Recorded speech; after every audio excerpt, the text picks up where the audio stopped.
नमस्कार, NDTV India देख रहे हैं आप। मैं हूं आपके साथ अंजीत वक्त है। सवाल इंडिया का शुरुआत बड़ी खबर के साथ कर रहे हैं। बड़ी और अहम खबर दुबई एयर शो से जुड़ी हुई है और ये तस्वीरें इसकी गवाही दे रही हैं जो आपके सामने हैं। इन्हीं पर बात करेंगे और ये दुबई तेजस हादसे पर एनडीटीवी एक्सक्लूसिव हादसे के आखिरी 60 सेकंड का वीडियो सामने आ गया है। आखिरी 60 सेकंड का वीडियो सामने आया है और आखिरी 5 सेकंड में ये पूरा हादसा हुआ है। हादसे के इसके बाद से ये विमान दूसरी तरफ जाने लगता है और अचानक से नीचे आने लगता है और ये फिर हादसे का शिकार है। लेकिन 1 मिनट का जो ये पूरा वीडियो है वो आपके सामने, आप देखिए इस वीडियो को, अंदाजा लग जाएगा कि क्या था। दुबई एयर शो के दौरान ये विमान तेजस हवा में, और ये देखिए तेजी के साथ अब इसका बैलेंस बिगड़ता है। उसके बाद ये धीरे धीरे दूसरी तरह, और ये देखिए 1, 2, 3, 4 और 5वें सेकंड में ये जमीन पर आ जाता है और एक अचानक से आग का गोला उठता है और यहाँ दुखद ये है कि पायलट का भी निधन हो गया। लेकिन इस 1 मिनट के वीडियो में आप देखेंगे कि शुरुआती 55 सेकंड में सब कुछ सामान्य नजर आ रहा था। एक बार फिर से वो वीडियो को आप देखिए। ये विमान उड़ता है एयरबेस से, उसके बाद आराम से वहां हवा में कलाबाजियां करता है, पलटी मारता है, सब कुछ बिल्कुल सामान्य चल रहा है। पायलट बिल्कुल उसको अच्छे से चला रहा है, सब कुछ सामान्य है। लेकिन आखिरी के 5 सेकंड में हादसा होता है।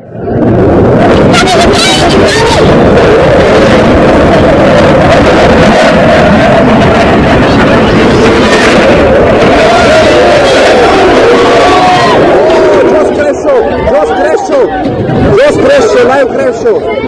Oh, flight crash, aircraft crash.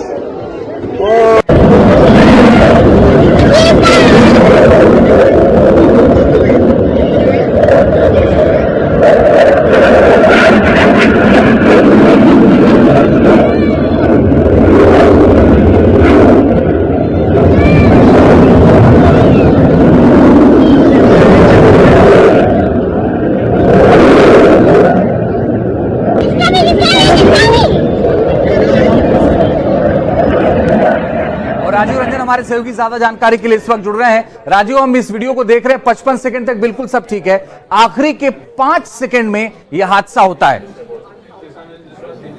तो शरीर जो है उल्टी दिशा में, देखिए बिल्कुल सही कह रहे हैं। जो विजुअल जो कम से कम दिख रहा है, जो शुरुआती जो तस्वीरें निकल के आ रही है, उसे लगता है कि जहाज बिल्कुल नीचे की ओर जा रहा है और उसके बाद उसको पुल अप करना था, यानी ऊपर की ओर उठना था। वो जहाज ऊपर नहीं उठ पाया। वजह क्या रही, क्या सिस्टम में क्या खामी आ गई, इसको कह सकते हैं कि नेगेटिव जी फोर्स जिसको कह सकते हैं, जिस वजह से जहाज ऊपर उठना था वो टेक ऑफ ऊपर नहीं पुल ऑफ कर पाया और जहाज जो नीचे जमीन में टकरा गया। और उसके बाद जहाज में इतना बड़ा हादसा हुआ कि जिसके आप तस्वीर जो विजुअल जो देखने से ही बहुत ज़्यादा भयावह लगता है। जहाज में आपको ये बता दें कि इस तरह के जितने भी जहाज होते हैं, इसका जो फ्यूल जो होता है वो इतनी बड़ी तादाद में होता है कि उसमें अगर कुछ भी चीज़ अगर टकराता है इस तरह का हादसा होने पर वो बहुत ज़्यादा भयावह होता है, बहुत ज़्यादा खतरनाक होता है। ऐसे मौके पर जो शुरुआती जो जानकारी निकल के आ पा रहे, पायलट जो है इजेक्ट करने का कोशिश किया, लेकिन जो हालात जिस तरह से बन गए उस वजह से वो पायलट इजेक्ट नहीं कर पाया। उसके बाद घायल हो जाता है। उसके बाद तुरंत जो दुबई के जो एयर शो के में बिल्कुल राजू बने रहिए, हम लौट रहे हैं आपके पास। लेकिन एक बार इन तस्वीरों को आपको देखना चाहिए, एक एक करके जो तस्वीरें आप देखिए। ये पहली तस्वीर आपके सामने है, ये दुबई एयर शो की। ये देखिए विमान वहां से उड़ान भरता है और अचानक से पायलट को निकलने का मौका नहीं मिलता। 5 सेकंड, आखिरी के 5 सेकंड, 55 सेकंड तक बिल्कुल ये ठीक था विमान। ये जब विमान नीचे आते हुए दिखेगा आपको तो 5 सेकंड में ये विमान धराशायी हो जाता है। 2016 में ये वायुसेना में शामिल हुआ था और आपको बता दें कि ये दूसरा हादसा है तेजस का। इस दौरान आपको बता दें कि ये दूसरा हादसा है, इसलिए तेजस पर कोई सवाल नहीं है। जांच के आदेश दिए गए हैं लेकिन यहां पायलट को निकलने का कोई मौका नहीं मिला। अब दूसरी तस्वीर अब आपको दिखाते हैं। ये तस्वीर आप देखिए, भीड़ भाड़ वाला इलाका है, तो यह भी कहा जा रहा है कि पायलट को शायद अंदेशा हो गया था, उनको ऐसा लग गया था कि यहां हादसा होगा तो लोग यहां पर हैं, जान जा सकती है, इसलिए वो दूसरे इलाके में उसको लेकर के चले गए और इसीलिए शायद पायलट को निकलने का मौका नहीं मिला। अब आपको तीसरी तस्वीर हम दिखाते हैं आपको। वजह यह देखिए, ये पूरा का पूरा इलाका आप देखिए खाली है। यहां पर जब आग लग गई विमान में, उसके बाद आग बुझाने के लिए फायर फाइटर्स आपको नजर आ रहे हैं, लेकिन बड़ी बात यह कि ये खाली इलाका यहां पर वो दिखाया गया और ये बताया गया कि भाई पूरी तरह से खाली इलाका है, तो यहां से पायलट को निकलने का मौका बिल्कुल भी नहीं मिला और उसके बाद स्थिति यह थी कि इस खाली जगह पर विमान क्रैश हो गया। अब आप देखिए 3 अलग अलग जो तस्वीरें हमने आपको दिखाई उसमें ये अपने आप में दिखता है कि क्या कुछ हुआ होगा। प्रफुल्ल बख्शी हमारे साथ इस वक्त जुड़ गए, रक्षा विशेषज्ञ पूर्व। सर, आखिरी के 5 सेकंड क्या हुआ होगा, क्या लगता है आपको? देखिए, पहली बात है, जो भी फाइटर एयरक्राफ्ट बनता है उसमें 2 चीजें बड़ी आवश्यक होती हैं। One is called as manoeuvrability, other is controllability. जो फाइटर मैन्यूवर होगा उसमें कंट्रोलेबिलिटी कम होगी, जिसमें कंट्रोल होगा उसमें मैन्यूवरेबिलिटी कम होगी। सो एक कॉम्प्रोमाइज हमें करना पड़ता है। अब रहा सवाल जहां तक तेजस एयरक्राफ्ट का। तेजस हमारा एक इंडिजिनस प्रोडक्ट है जिसकी क्षमता हम अभी कुछ महीनों पहले आजमा चुके हैं जी। और ये एक बहुत ही उम्दा लड़ाकू विमान है और इसके बहुत सारे लार्ज स्केल ऑर्डर्स हमारे एक्सपोर्ट के लिए प्लेस्ड है। अब ये स्पेसिफिक हादसे की अगर बात करें, एयर शो के दौरान जी, जो भी फाइटर एयरक्राफ्ट होते हैं अपनी लिमिट्स को शो करने के लिए दे गो बियॉन्ड द लिमिट्स और it can touch the limits और it exceeds the limit.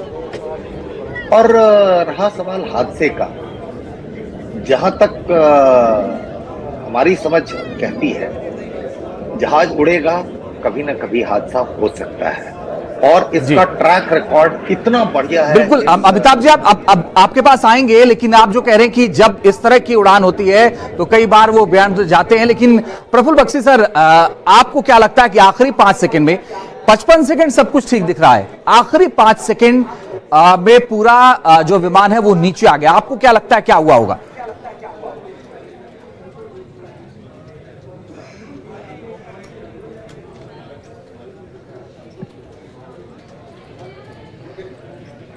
Praful sir, आवाज आ रही है? चलिए, प्रफुल्ल सर से दोबारा हम संपर्क करने की कोशिश करें, लेकिन अमिताभ जी हमारे साथ लगातार बने हुए हैं, ग्रुप कैप्टन। अमिताभ सर, जो मेरे जहन में सवाल आ रहा है कि वो पायलट के निकलने का वक्त भी शायद नहीं मिला। अगर आप वीडियो आपने देखा होगा तो थोड़ा बताइए कि क्या होता है इस दौरान।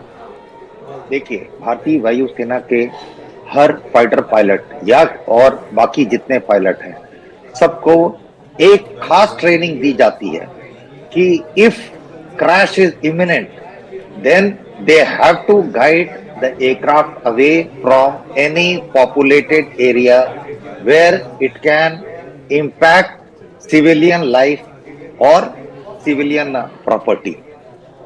तो जहां तक मेरा अंदेशा कहता है, जब ये वायुयान नियंत्रण के बाहर गया है तो इस पायलट ने पुरजोर कोशिश की है कि इसे आबादी वाले या जहां आप अगर ध्यान से देखें तो आप सिर्फ एक एंगल से देख रहे हैं, दूसरे एंगल्स के वीडियो अगर आप देखेंगे तो आप देखेंगे वहां पे बहुत सारे एयरक्राफ्ट एक साथ पाकते हैं।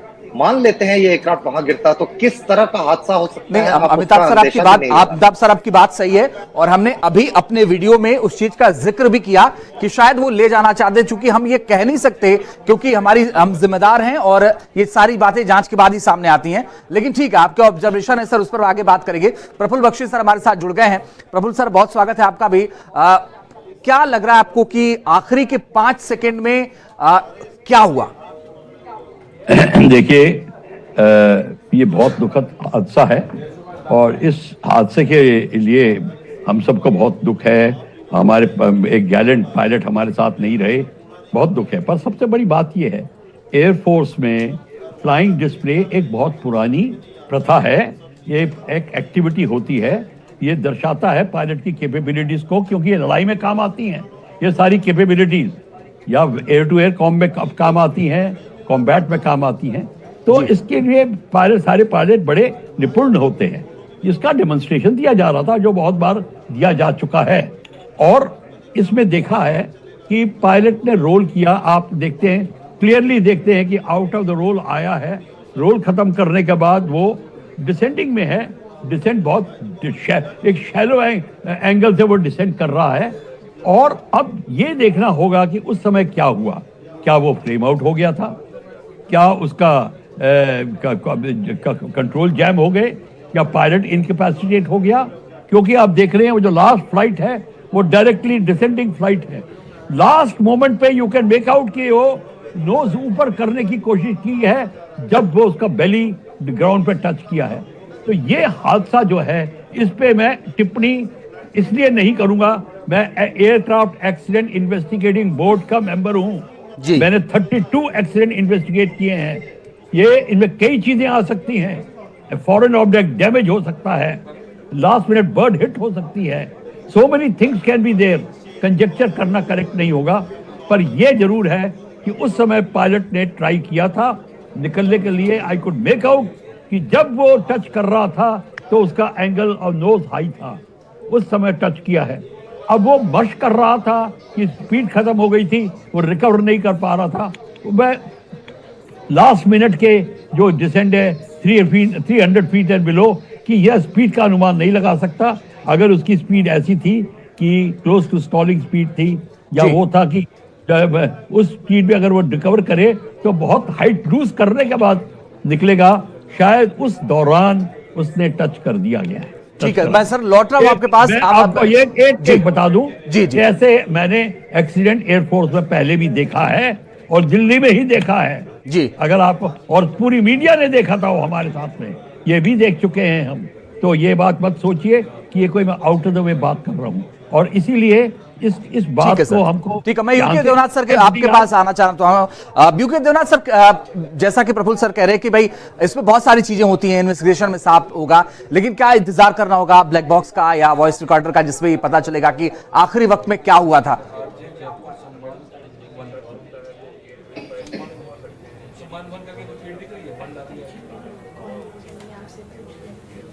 UK Debnath sir. जी, मैं आपको सुन सकता हूं। जी सर, मेरा सवाल यह है कि क्या ब्लैक बॉक्स का या वॉइस रिकॉर्डर का इंतजार करना होगा ताकि ये पता चल सके कि आखिरी वक्त में क्या हुआ था, आखिरी के 5 सेकंड में? इसमें कोई शक नहीं है कि जो इसमें 2 एस्पेक्ट है। एक है जो पायलट उड़ा रहा है उसका परफॉर्मेंस, और दूसरा एस्पेक्ट है जो मशीन उड़ रही है, मशीन का परफॉर्मेंस। तो ब्लैक बॉक्स के एनालिसिस करने के बाद, या कॉकपिट वॉइस रिकॉर्डर के एनालिसिस के बाद, या पायलट जो एटीसी के एयर ट्रैफिक कंट्रोल के संपर्क में था उसका भी एनालिसिस करने पर एग्जैक्ट 100% पता लग जाएगा एक्यूरेसी के साथ। देखिए, जब इंक्वायरी होती है तो inquiry should be dependable, reliable. तो होता यह है कि अभी जो कुछ हम इस वीडियो को देख के सोच रहे हैं वो सिर्फ हम कयास लगा रहे हैं कि क्या हो सकता था या क्या हुआ। वीडियो से जो दिखाई दे रहा है, ऐसा लग रहा है कि एयर शो के दौरान जाहिर है पायलट जमीन के बहुत पास ही ऑपरेट कर रहा था, जो कि एयर शो में एक ही बहुत ही जरूरी दरकार होती है, क्योंकि पायलट्स को अपने जो दर्शक हैं उनको हर मैनूवर बारीकी से दिखाना पड़ता है। और ऐसे एयर शो में मैं बता देता हूं कि दुनिया भर के प्रोफेशनल्स पहुंचे हुए होंगे, वहां पर डिफेंस अटैचीज अलग अलग जगह से पहुंचे होंगे, तो पायलट को जमीन के पास आके मैनूवर करना पड़ता है। अब ये भी मैं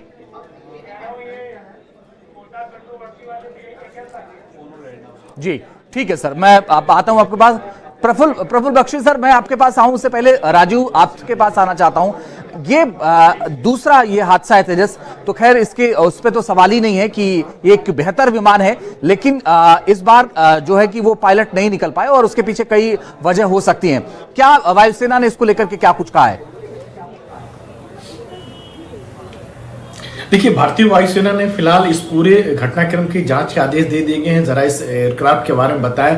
ये सिंगल इंजन का एयरक्राफ्ट है और अगर स्पीड की बात करें तो 2000 किलोमीटर प्रति घंटे की रफ्तार से फ्लाई कर सकता है। इसमें 8 हार्ड पॉइंट बने हुए हैं, यानी 8 से 9 तरह के मिसाइल या बॉम्ब इसमें आप लगा सकते हैं, अपने जरूरत के मुताबिक लगा सकते हैं। और ये मल्टी रोल है, यानी ये डिफेंस करने के साथ साथ ये अटैक भी कर सकता है। और सबसे बड़ी बात कि ये देश में बना हुआ एयरक्राफ्ट है, तो आप अपने जरूरत के मुताबिक इसको मॉडिफाई भी कर सकते हैं कि अगर हमें जरूरत है तो अस्त्रा मिसाइल लगा लिया, अभी जरूरत है तो हम मेटेओर मिसाइल लगा लिए। अगर दूसरे देश का एयरक्राफ्ट होगा, फॉर एग्जांपल आप रफाल की बात करते हैं, तो रफाल में अगर हमें कौन सा मिसाइल लगाने हैं चाहे नहीं लगाने, इसके लिए जो रफाल का जो बनाने वाली कंपनी दासो कंपनी है, उससे हमें पूछना पड़ेगा, उससे इजाजत लेनी पड़ेगी, बात करनी पड़ेगी।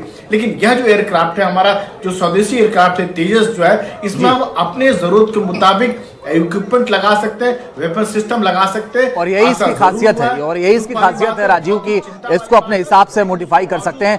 प्रफुल्ल बख्शी सर, एक जो दिखता है तस्वीरों में, और वो ये दिखता है कि एक जहां लोग थे वहां पर ये क्रैश नहीं हुआ, दूसरे जगह वो गया लेकर के, तो एक बार ऐसा भी लगता है कि शायद पायलट ने कोशिश की कि कम से कम भीड़ भाड़ वाले इलाके में नहीं, दूसरे जगह इसको ले जाया जाए। क्या इसकी भी संभावना रहती है, जब चूंकि आप इन्वेस्टिगेट कर चुके हैं इसलिए ये सवाल मैंने आपसे पूछा। देखिए, अगर एक पायलट को लगता है और ऑपरेशनल पायलट है, कोई नया क्या नौसिखिया नहीं है जो कि पहली दूसरी सॉर्टी कर रहा है, वो जब देखता है कि वो इंजेक्शन उसने करनी है और सामने रिहायशी इलाका है, वो अपना डायरेक्शन चेंज करता है। पर यहाँ पे मैं आपको बात बता दूं क्लियरली, जब एयर शो होता है, सारा एयर शो 1.5 किलोमीटर आगे के तरफ, अबाउट 1 किलोमीटर या मतलब मिनिमम 800 मीटर्स का डिफरेंस होता है जो प्रदर्शनी के सामने, ताकि लोगों को अच्छी तरह दिखाई दे।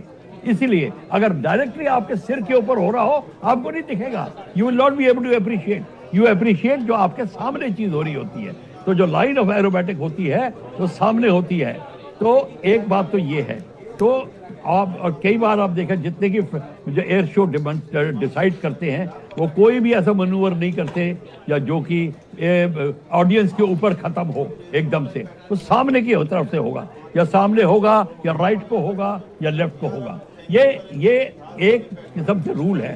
पर आप बिल्कुल ठीक कह रहे हैं, कोई ऐसी बात हो, चलो हाथ ये एरोबैटिक ना भी हो रही हो, नॉर्मल इंजेक्शन की बात है। आप देवनाथ से बात कर लिए, उससे भी इंजेक्शन की थी, और वो हर वक्त रिहायशी एरिया को। ठीक है सर, प्रभु सर मैं आपके पास आऊं। एयर कमोडोर असविंदर सिंह साहब भी हमारे साथ जुड़ गए हैं, रक्षा विशेषज्ञ। सर, आपको क्या लगा ये वीडियो देखने के बाद, आखिरी के 5 सेकंड में कहां लगा कि कहां गड़बड़ी हुई? देखिए, इस समय ये कहना तो बहुत मुश्किल होगा कि कहां गड़बड़ी हुई, लेकिन एक चीज तो बहुत जरूर है कि जो एयरक्राफ्ट टुवर्ड्स टर्मिनल स्टेजेस था, वो नहीं था कंट्रोल में, यानी कि उसका जो डायरेक्शन थी, अगर आप देखिए, एक रोल से निकलता हुआ वो जमीन की तरफ बढ़ते हुए फिर से रोल करता है और वापस आसमान की तरफ चला जाता है। तो उससे आसमान की तरफ ले जाने की कोशिश करता है, तब वो मश के साथ नीचे जमीन को जाके लगता है। तो कहीं ना कहीं ये बहुत क्लियर था इस वीडियो से कि जो भी ये एक्सीडेंट हुआ है उसमें या तो कोई टेक्निकल डिफेक्ट है, यानी कि कोई प्रॉब्लम थी, या इंजन में डिफेक्ट था, या फिर कोई पायलट से शायद गलती हो, या फिर सैबोटाज। ये सैबोटाज को भी रूल आउट नहीं किया जा सकता। तो कहीं ना कहीं ये एक्सीडेंट की जो पूरी डिटेल्स है, court inquiry team already form हो गई है, वो जाने वाली है या जा रही है, और उसके बाद वो ही क्लियरली बताएगी जब फ्लाइट डेटा रिकॉर्डर और ब्लैक बॉक्स जिसे हम कहते हैं उसको रिकवर करने के बाद। सबसे पहले उनका एम होगा ब्लैक बॉक्स को रिकवर करना। चलिए, बहुत बहुत शुक्रिया असविंदर जी, बहुत बहुत शुक्रिया प्रफुल्ल बख्शी सर, और बहुत शुक्रिया अमिताभ जी, और साथ ही यूके देवनाथ सर, आप सबका शुक्रिया। राजीव, आप भी बने रहे, आपका भी शुक्रिया इस तमाम अहम जानकारी के लिए। आइए खबरों में आगे बढ़ते हैं और कुछ और अहम खबरों की बात करते हैं। आज एक अहम खुलासा हुआ, और खुलासा ये कि जो मुजम्मिल था वो आटा चक्की का इस्तेमाल कर रहा था, मिक्सर ग्राइंडर का इस्तेमाल कर रहा था, और यूरिया को लगातार पीस रहा था। छापेमारी में बहुत सारी चीजें बरामद हुई। आइए एक रिपोर्ट के जरिए आपको दिखाते हैं कि किस तरह से ये पूरी कार्रवाई।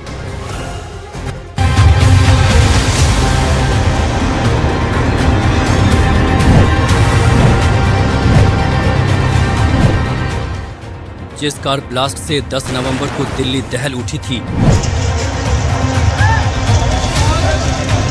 सूत्रों के मुताबिक उसी धमाके में इस्तेमाल विस्फोटक इसी आटा चक्की से बने थे, जिसे आप इस वक्त टीवी स्क्रीन पर देख रहे हैं। ये वही आटा चक्की है जिसमें पहले यूरिया पीसा गया और फिर बगल में रखी हुई इलेक्ट्रॉनिक मशीन में उसको रिफाइन किया जाता था। ये सब कुछ फरीदाबाद के धोज में एक छोटे से कमरे में हो रहा था। एनडीटीवी की टीम ने सबसे पहले उस जगह की पड़ताल की थी जहां ये आटा चक्की रखी हुई थी। स्क्रीन पर आप जिस तस्वीर को देख रहे हैं वो एक आधुनिक आटा चक्की है, लेकिन इस आटा चक्की में आटा नहीं पीसा जाता था, बल्कि एनआईए सूत्रों के मुताबिक दिल्ली बम धमाके में इस्तेमाल विस्फोटक बनाने में इस चक्की का इस्तेमाल किया जाता था।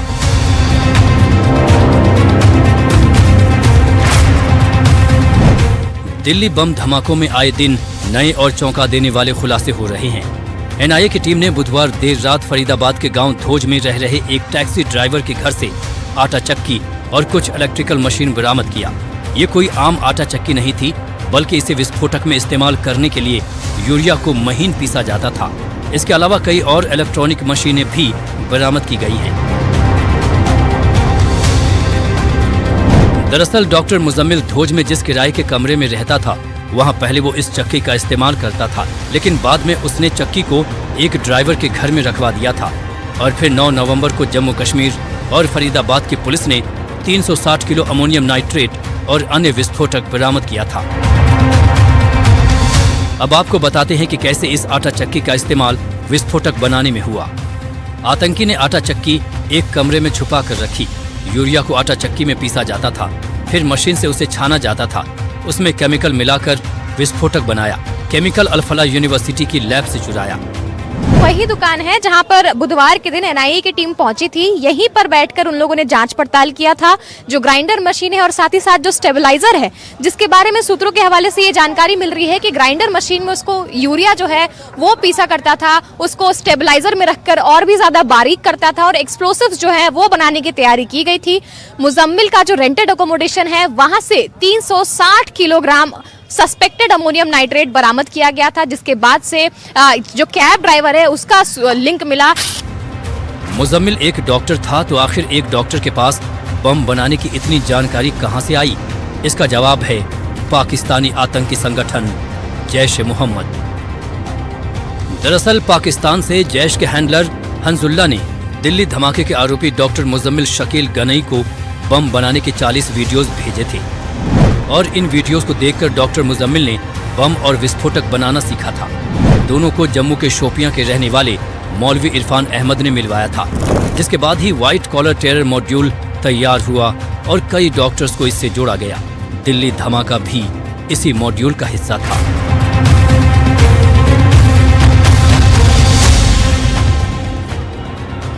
सूत्रों के अनुसार एनआईए की टीम डॉक्टर मुजम्मिल से पूछताछ कर रही है।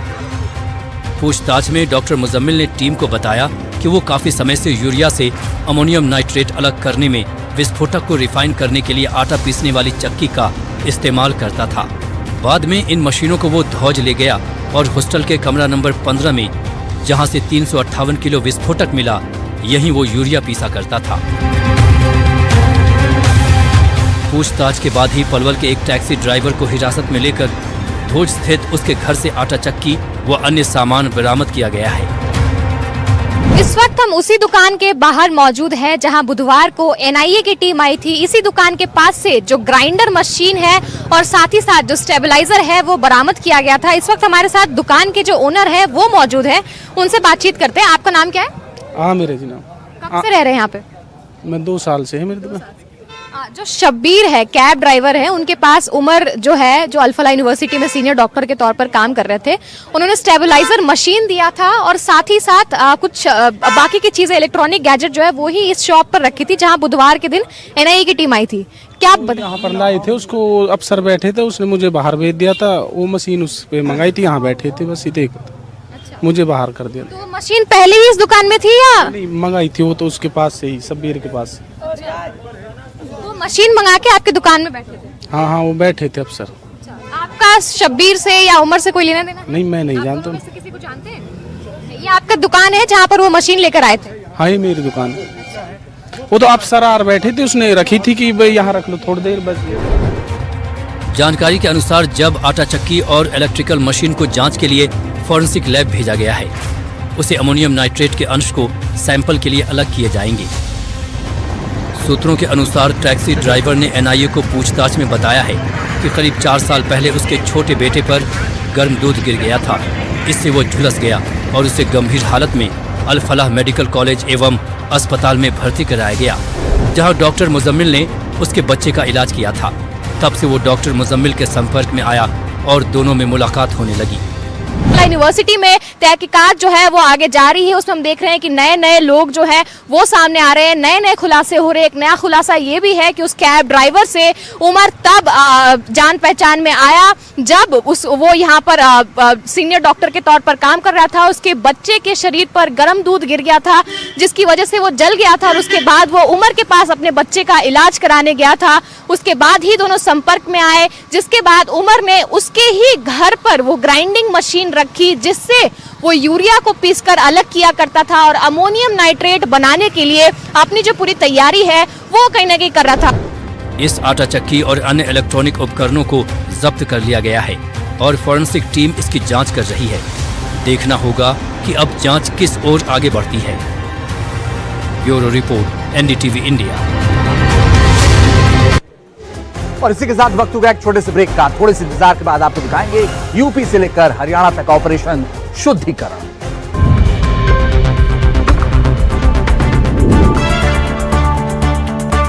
ब्रेक के बाद स्वागत है आपका। इस वक्त की बड़ी खबर आपको बताते हैं। प्रधानमंत्री नरेंद्र मोदी पहुंच गए हैं जोहानिसबर्ग और प्रधानमंत्री का पारंपरिक तरीके से स्वागत भी हुआ है। इस वक्त की बड़ी और अहम खबर, प्रधानमंत्री नरेंद्र मोदी पहुंच गए हैं जोहानिसबर्ग और प्रधानमंत्री का वहां स्वागत हुआ है जोरदार।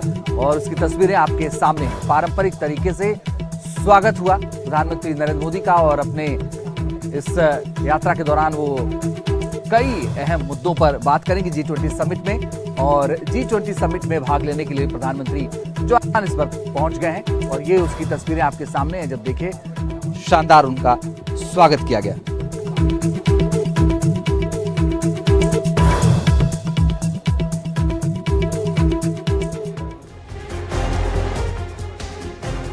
और खबरों में आगे बढ़ते हैं। इस बीच एक और बड़ी खबर बिहार से आपको बताते हैं।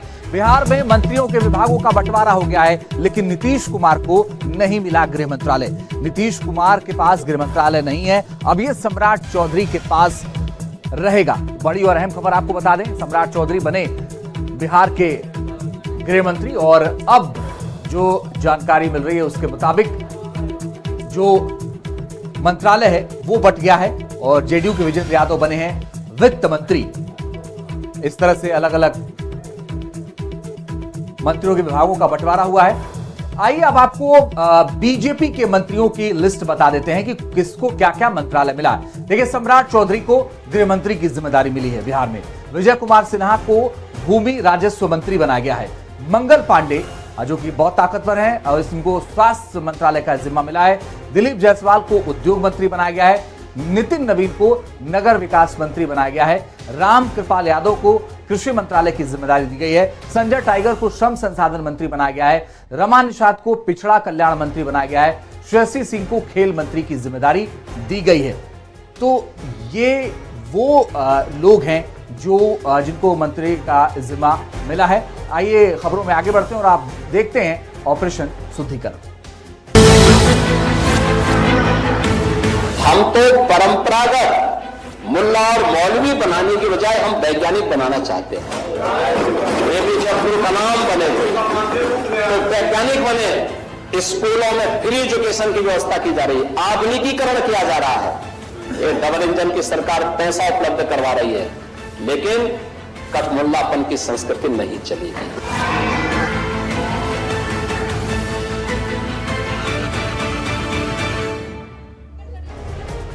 और पहले दिल्ली में लाल किले के पास धमाका हुआ, उसके बाद आतंकी मॉड्यूल के नए नए रोज खुलासे हो रहे हैं और इसी को लेकर के अब एजेंसियां लगातार शिकंजा कस रही हैं और इनके दायरे में मदरसे भी आ गए हैं। उत्तर प्रदेश के मदरसों में, हरियाणा के मदरसों में अब जांच के आदेश दिए गए हैं। कैसे होगी जांच, देखिए आप इस रिपोर्ट में।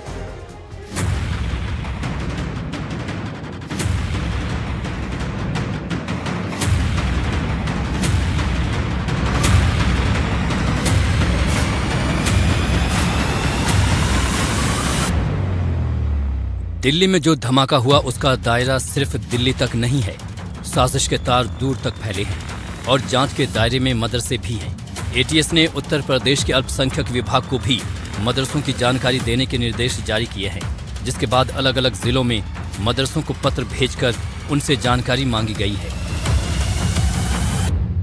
2022 में भी मदरसों का एक पूरा विस्तृत सर्वे करवाया गया था और उसमें गाजियाबाद की अगर ख़ास तौर पर हम बात करें तो गाजियाबाद में तकरीबन 145 जो मदरसे हैं वो अवैध निकले थे, यानी उन्होंने कोई मंजूरी नहीं ले रखी थी और इन मदरसों में बड़ी तादाद में जो बच्चे हैं, जो शिक्षक हैं, वो भी पढ़ा रहे थे। तो उसके बाद में लगातार फिर यहाँ पर पुलिस की कार्रवाई तेज हुई और एक फॉर्म जो है वो हर जो मदरसा है उससे भरवाया गया है। उसमें उस फॉर्म में सबसे पहले कौन सा मदरसा है, किस संस्था द्वारा संचालित होता है, कितने टीचर उसमें हैं और उन टीचरों का क्या प्रोफाइल है, कहाँ कहाँ से वो आए हुए हैं, बच्चे कितने पढ़ते हैं, बच्चे कहाँ कहाँ से आए हुए हैं। तो इस तरीके का एक बाकायदा फॉर्मेट जो है फॉर्म जो मदरसा है वहाँ से भरवाया गया है और अल्पसंख्यक कल्याण अधिकारी जो है वो इस बारे में उनके पास में पूरी जानकारी है। उनका ये कहना है कि 2 से 3 दिनों के भीतर सारी ATS को जानकारी मुहैया करवाई।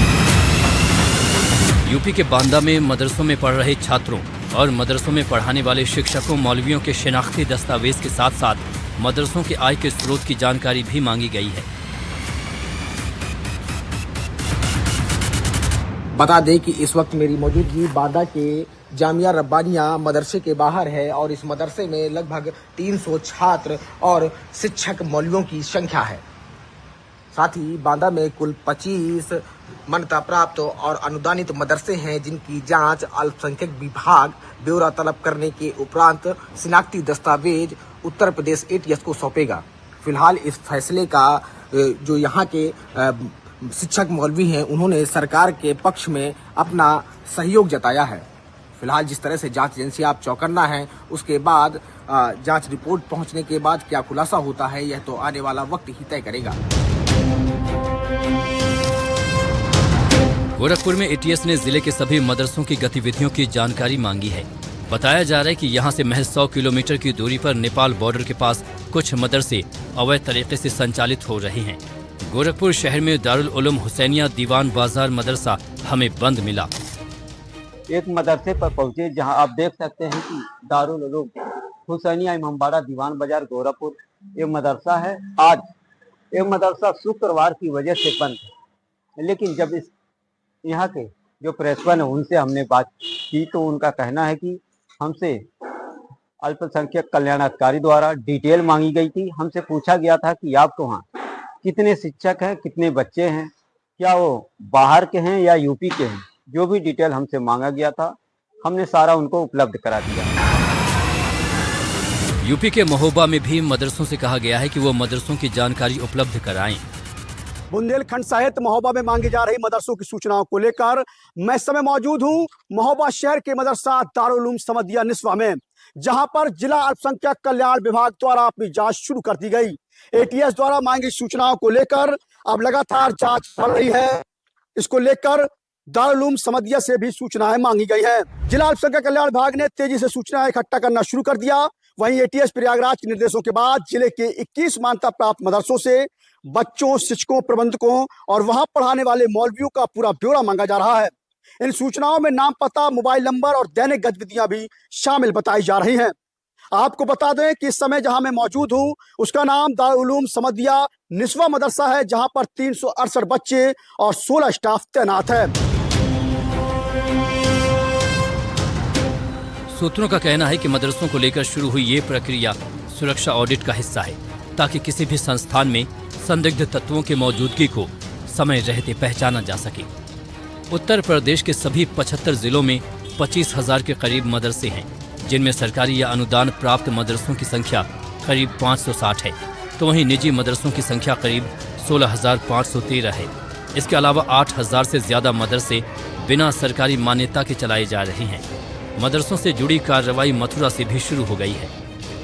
यूपी में इससे पहले भी विशेष अभियान के तहत नेपाल सीमा से सटे जिलों में अवैध मदरसों के विरुद्ध कार्रवाई की गई थी। और उत्तर प्रदेश में नए नियम ने मदरसों को लेकर के एक नई राजनीति शुरू हो गई है। उत्तर प्रदेश में जो नए नियम मदरसों के लिए आए हैं, योगी सरकार का कहना है कि ये नियम सुरक्षा में, शिक्षा में सुधार को लेकर के हैं। तो वहीं कुछ लोग ये कह रहे हैं कि नहीं, ये मुस्लिमों को टारगेट करने की नई तरकीब है। देखिए ये भी।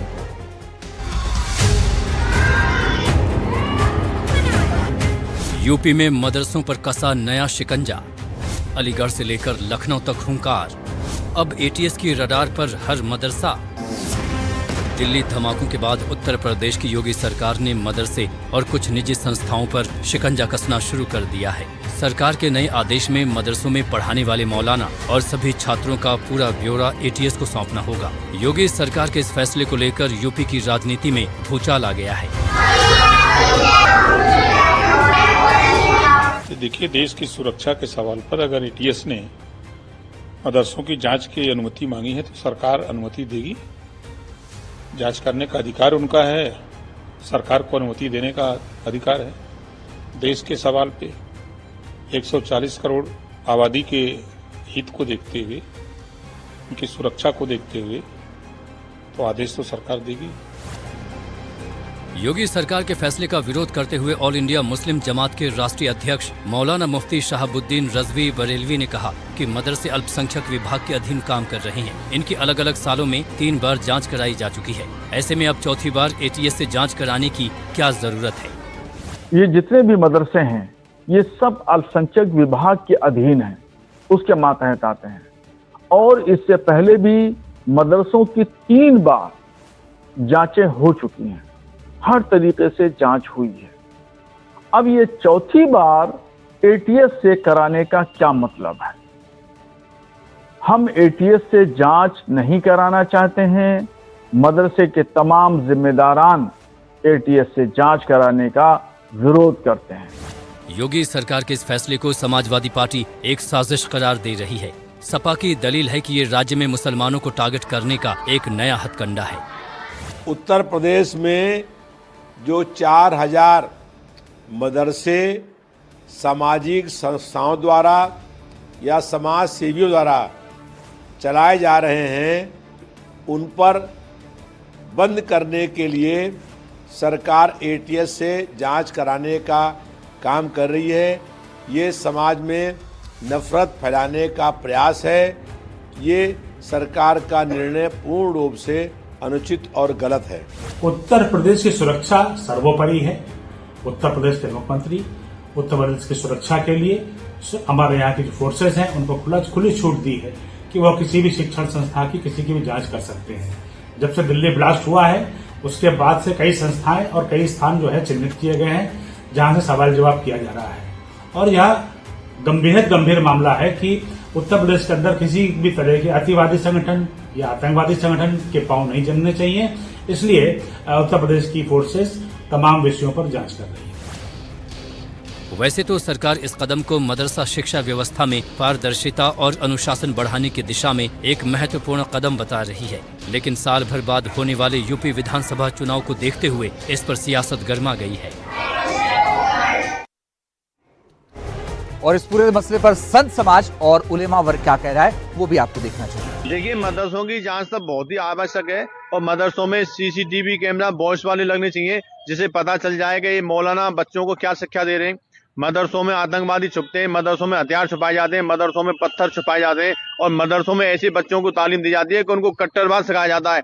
तो मदरसों की तो जांच होना बहुत ही आवश्यक है और मैं तो ये कहना चाहता हूँ संपूर्ण भारतवर्ष के मदरसों की जांच होनी चाहिए। हम कहते हैं मदरसों की भी जांच हो और होती भी है। एजेंसियों के पास सारा आउटपुट है, सारा इनपुट है। जो भी मदरसों में होता है, कौन लोग रहते हैं, कितने लोग हैं, मैं समझता हूं ये है, लेकिन फिर भी होना चाहिए। मदरसों में क्या पढ़ाई हो रही है, पढ़ाने वाले कौन लोग हैं, पढ़ने वाले कौन लोग हैं, एजुकेशन क्या होती है, ये सारी चीज़ें सरकार के पास होनी चाहिए।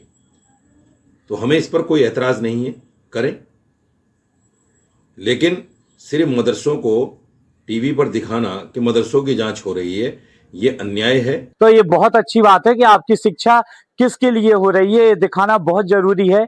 आपको विख्यात बनने के लिए धर्म सिखाया जा रहा है कि कुख्यात बनाने के लिए आतंकवाद सिखाया जा रहा है। तो इसमें डरने की कोई बात नहीं है, क्योंकि बच्चे मासूम रहते हैं, लेकिन शिक्षक कैसे हैं और सेवाएं कैसी चल रही हैं, तो बहुत जरूरी है और बहुत ही अच्छा कदम है, बहुत प्रशंसा की बात है। हुकूमत को चाहिए कि वो अपना फैसला बदले, पुनर्विचार करे अपने फैसले पर और एटीएस से कोई जांच न कराई जाए। जांच कराई जाए, हम जांच का स्वागत करेंगे अगर अल्पसंख्यक विभाग के द्वारा जांच कराई जाती है। एटीएस का जो रूल है वो क्राइम के मामलात में आता है और मदरसों का जो रूल है वो एजुकेशन के मामले में आता है। एजुकेशन और क्राइम ये समंदर के दो अलग किनारे हैं जो एक साथ में नहीं जुड़ सकते। और एक छोटा सा ब्रेक ले रहे हैं, थोड़े से इंतजार के बाद कुछ और खबरों के साथ फौरन लौटेंगे।